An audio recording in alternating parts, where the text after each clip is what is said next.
Hello everybody, welcome back once again to the Final Fantasy Tactics walkthrough. Trying to figure out exactly where we're at here. Yes, okay. Forget the name of this battle, but I want to say the windmill shed, maybe? Or am I in the wrong place? I don't remember. We're gonna find out. I might be getting... Okay, Thieves Fort. Alright. So yeah, not right on. I think I'm getting a little ahead of myself. Okay, so this is the first battle with Miluda, which is an interesting character. Alright, so communication with the main unit's been cut off. Basically, she's saying we should give up, and here, obviously, she's surrounded with more Death Corps members. Brother, his views are too optimistic.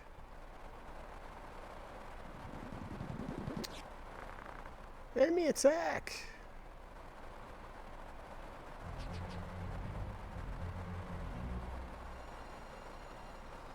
Okay. Alright, so Elgus obviously feels like he needs to help us out, being that we helped to get the marquee back.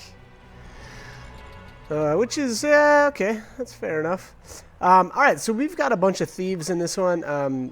Thieves, much like earlier on in the game, you really just have to be careful if you're hauling around either any monsters or any characters of the opposite sex, as they are able to charm those, or will be able to charm those characters.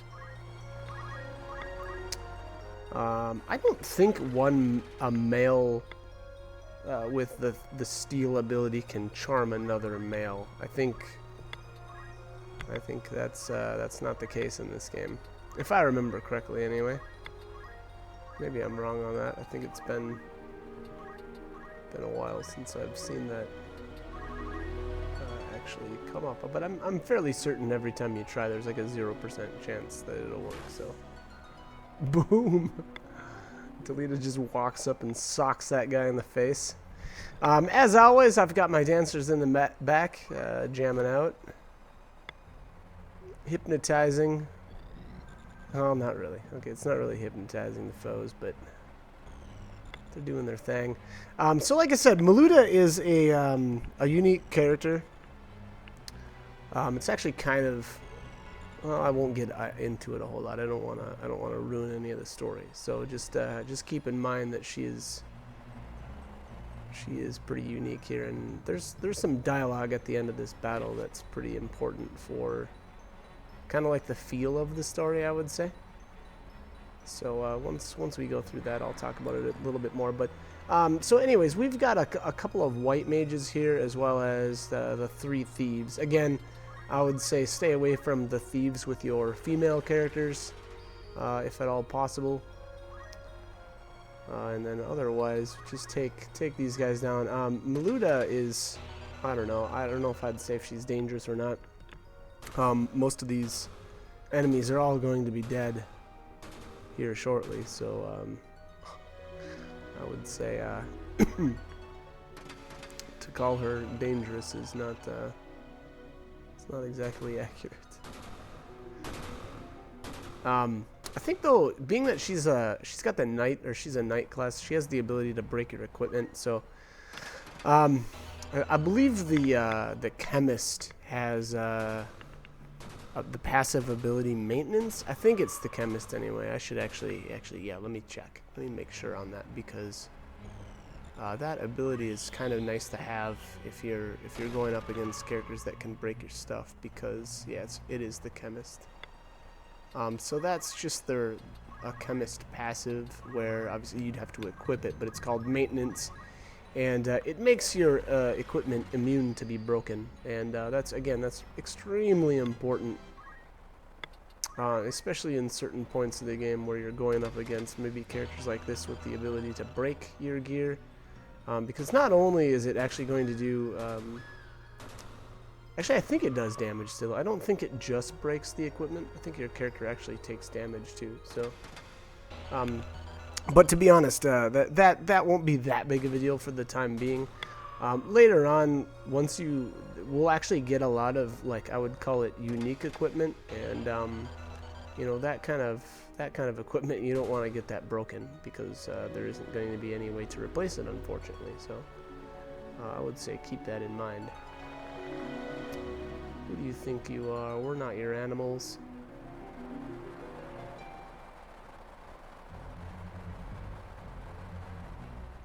Okay, I guess I'm gonna take a bit of time just waiting around for this. Alright, so obviously Maluda here is not a noble, if that wasn't obvious already. So here there's going to be some discussion between her. Anyways, alright, so there's no difference among us other than our families.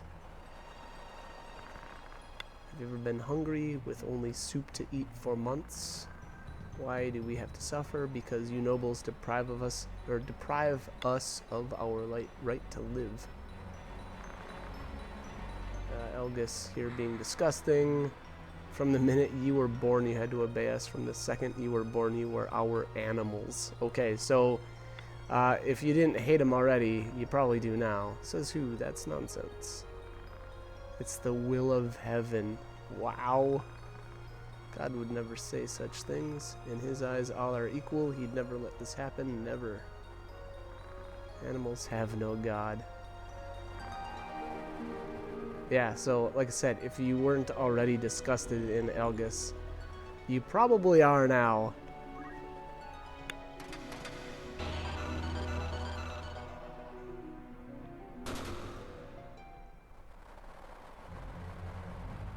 Alright, this will be it for Maluda here.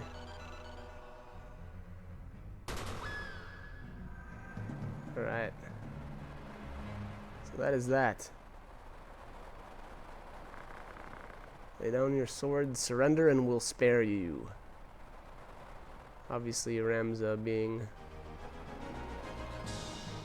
merciful. Am I not merciful? I had to. Oh, such a good quote. Gladiator. Love that movie. Alright, so we get there. An iron sword and a... was that a bronze shield? I kind of missed that there. I was too busy thinking about Gladiator and how awesome that movie is. Alright, go ahead. Kill us then. We're just animals. Kill us.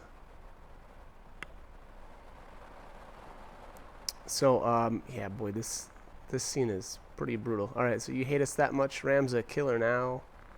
She's your enemy, an enemy of the Beowulfs. Understand your enemy. She's a loser who's lost sight of life, and losers cannot remain alive. If we don't kill her, she'll kill us. We can't coexist. Jesus. Kill her, Ramza, with your own hands. God, man, that guy is messed up. Ramza, I don't see why she's our enemy. Alright, so Delita, obviously taking the opposite viewpoint. She's not an animal, she's human just like us. Are you betraying us, you two? Sympathy, is it? Despicable creatures. You're my enemy as long as you belong to the Beowulfs. Don't forget it.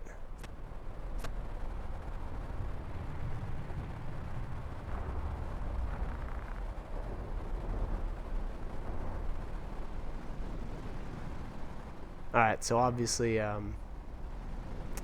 like I said, really early on, Ramza is definitely going to be doing a bit of maturing, and you know, I think just being out in the world and kind of interacting with people has obviously kind of led him to this point, which I think again is pretty good for his character development. Alright, so here we've got Igros, capital of Galeon, and this is the Beowulf estate. So alright, Tita is here and is apparently being kidnapped. And alright, so Golagros is the, I would say the the main guy here. Kind of leading these dudes. All right, Zelbeg to the rescue. Man, he messed that dude up. All right, so it would appear as though they meant to kidnap Alma and Tita. Obviously, Zelbeg getting there in time, though. And it looks like Dystarg was wounded. I think that's the gist of this.